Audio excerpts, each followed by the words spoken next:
What if I told you the prayer you've been saying since childhood isn't what you think it is? That every line of the Lord's Prayer is actually a code, a map, not to heaven when you die, but to the kingdom that's been hidden inside you right now. And the reason you've never been told? Because once you unlock it, you'll never see yourself or God the same way again. We've been taught to chant it, to repeat it, to mumble it in church pews. But Jesus never said, recite this like a spell. He said, pray like this. Because this prayer wasn't meant to make you religious. It was meant to wake you up. Think about it.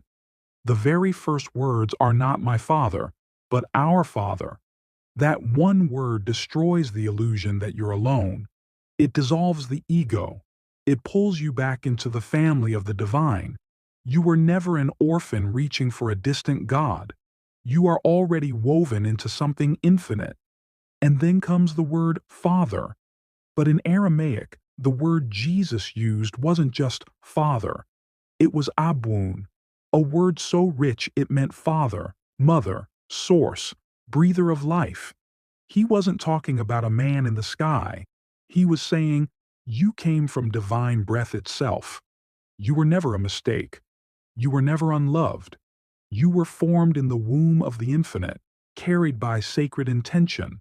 And then, who art in heaven, but not a heaven up there, not a place of clouds and gates. Jesus said, the kingdom of God is within you. Heaven is not a destination, it's a dimension. It's the untouched garden within you that religion tried to make you forget. Line by line, this prayer isn't just a ritual, it's a spiritual technology. Hallowed be thy name isn't about whispering a holy title. The Hebrew name of God wasn't even pronounceable. It was breath itself.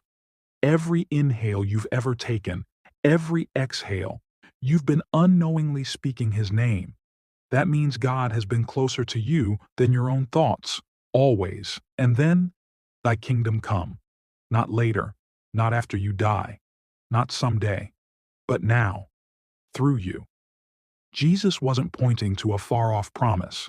He was calling kings and queens in exile to wake up, to remember their crown, and to let heaven erupt through their own lives. This prayer was never about escaping earth. It was about transforming it. You weren't born to run from this world. You were born to restore it.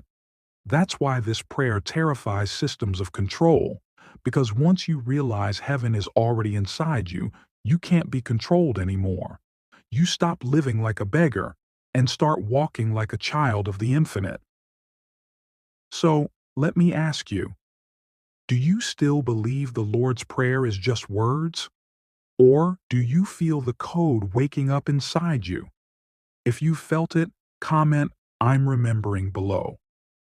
That's not just a comment. It's a vow, a signal, a flare to others searching in the dark. Hit that subscribe button, not for the algorithm, but to stay tethered to the awakening.